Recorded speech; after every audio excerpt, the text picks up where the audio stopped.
વિદ્યાર્થી મિત્રો, ધોરણ 9 વિજ્ઞાન ચેપ્ટર 6 પેશીઓ, જેમાં અવર્ધનશીલ પેશીના મુખ્ય બે પ્રકાર સરળ સ્થાયી પેશી અને જટિલ સ્થાયી પેશી, જેમાં સરળ સ્થાયી પેશીના 3 પ્રકારો વિશે આપણે માહિતી મેળવી.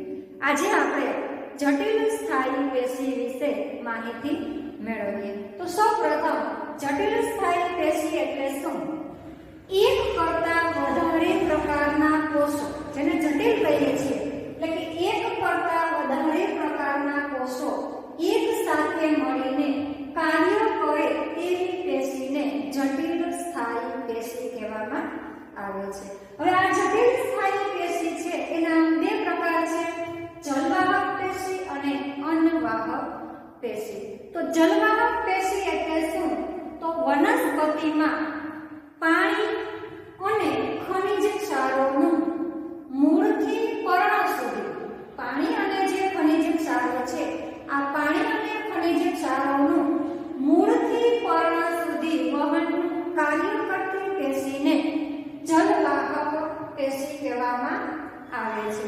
હવે એની રચના જોઈએ તો જલવાહક પેશીના બંધારણમાં 4 ઘટકોનો સમાવેશ થાય છે, જેમાં પહેલું છે જલવાહિની, બીજો ઘટક છે જલવાહિની, ત્રીજો ઘટક છે જલવાહક મૃદુતક અને ચોથો ઘટક છે જલવાહક તંતુ, જેને જલવાહક દ્રઢોતક પણ કહેવામાં આવે છે. હવે આ જે 4 ઘટકો છે એ 4 ઘટકો વિશે આપણે માહિતી મેળવીએ તો જલવાહક પેશીના ઘટકો, એમાં જલવાહિની અને જલવાહિની. તો આજે જલવાહિની અને જલવાહિની છે એની સંરચના કેવી હોય? તો એની જે સંરચના છે એ નલિકાકાર હોય છે. નલિકાકાર સ્વરૂપની સંરચના જોવા મળે છે. કોષો જે છે એ કોષોની કોષ દિવાલ જાડી હોય છે.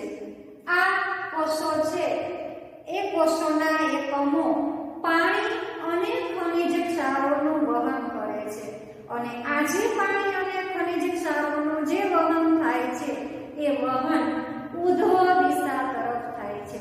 એટલે કે પાણી અને ખનિજ ક્ષારો જે છે એનું ઉધ્વ તરફ સ્થાનાંતર કરતી આ પેશી છે. ત્યારબાદ જલવાહક મૃદુતક.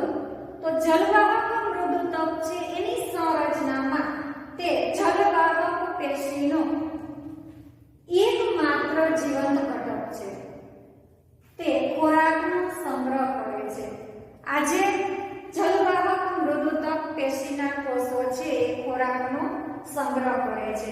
આ ઉપરાંત આ પેશીના કોષો પાણીનું પાર્શ્વ બાજુએ કિનારી તરફ, જે તરફ કિનારી હોય એ તરફ, કિનારી તરફ સંવહન કરવામાં મદદરૂપ થાય છે. પાણીનું જે સંવહન કરવાનું છે કિનારી તરફ, એમાં આ જલવાહક મૃદુતક પેશીના કોષો છે એ મદદરૂપ થાય છે. ત્યારબાદ જલવાહક તંતુઓ.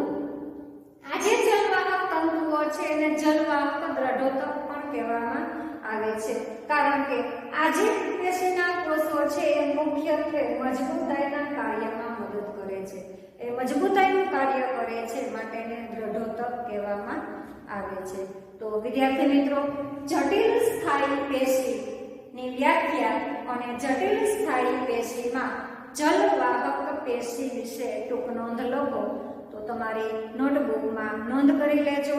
અવર્ધનશીલ પેશીના બે પ્રકાર, સરળ સ્થાયી પેશી અને જટિલ સ્થાયી પેશી, જેમાં જટિલ સ્થાયી પેશીમાં જલવાહક પેશી વિશે આપણે માહિતી મેળવી. ત્યારબાદ અન્નવાહક પેશી. તો અન્નવાહક પેશી એટલે શું?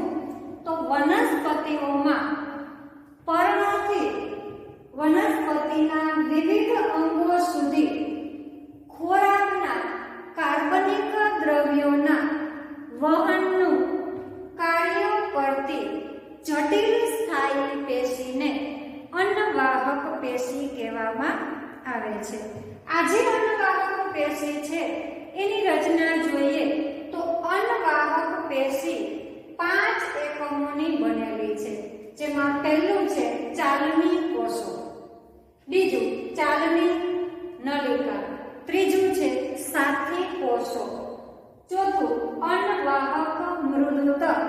અને પાંચમું છે અન્નવાહક તંતુઓ. આમ 5 ઘટકોથી બનેલી આ પેશી છે, જેમાં ચાલની નલિકાની રચના જોઈએ તો ચાલની નલિકા જે છે એ વનસ્પતિ કોષોમાં છિદ્રિષ્ઠ કોષ દિવાલ યુક્ત અને નલિકાકાર કોષીય રચના ધરાવે છે. છિદ્રિષ્ઠ કોષ દિવાલ હોય છે અને નલિકાકાર સ્વરૂપની એની રચના જોવા મળે છે. આ જે પેશીના કોષો છે એ કોષ કેન્દ્ર વિહીન, એમાં કોષ કેન્દ્ર જોવા મળતું નથી, પરંતુ જીવંત કોષ રસ ધરાવે છે. એટલે કે કોષ કેન્દ્ર વિહીન જીવંત કોષ રસ ધરાવતી રચના આ ચાલની નલિકાના કોષોમાં જોવા મળે છે. ત્યારબાદ અન્નવાહક તંતુઓની રચના જોઈએ તો અન્નવાહક તંતુઓ સિવાયના અન્નવાહક પેશીના એકમો જે છે જીવંત હોય છે. એટલે કે અન્નવાહક તંતુ સિવાયના જે એકમો છે, ચાલની કોષો, ચાલની નલિકા, સાથી કોષો અને અન્નવાહક મૃદતક, આ બધા જ કોષો જીવંત હોય છે, જ્યારે અન્નવાહક તંતુઓના કોષો છે એ મૃત હોય છે. હવે આ પેશી છે એના કાર્ય જોઈએ તો અન્નવાહક પેશી જે છે એ પર્ણોથી વનસ્પતિના વિવિધ ભાગો તરફ ખોરાકનું વહન કરે છે. આ જે પેશીના કોષો છે એ એટલે કે અન્નવાહક પેશીમાં પદાર્થોનું વહન બંને દિશાઓમાં થઈ શકે છે. એટલે કે મૂળથી પર્ણ સુધી અને પર્ણથી મૂળ સુધી, આમ બંને દિશાઓમાં અન્નવાહક પેશીમાં પદાર્થોનું વહન થઈ શકે છે. તો વિદ્યાર્થી મિત્રો, અન્નવાહક પેશી એટલે શું, એની રચના અને એના કાર્યો તમારી નોટબુકમાં નોંધ કરી લેજો. ફરી મળીશું નેક્સ્ટ વિડીયોમાં. આભાર. જો તમને વિડીયો ગમે તો લાઈક, શેર એન્ડ સબસ્ક્રાઇબ કરજો.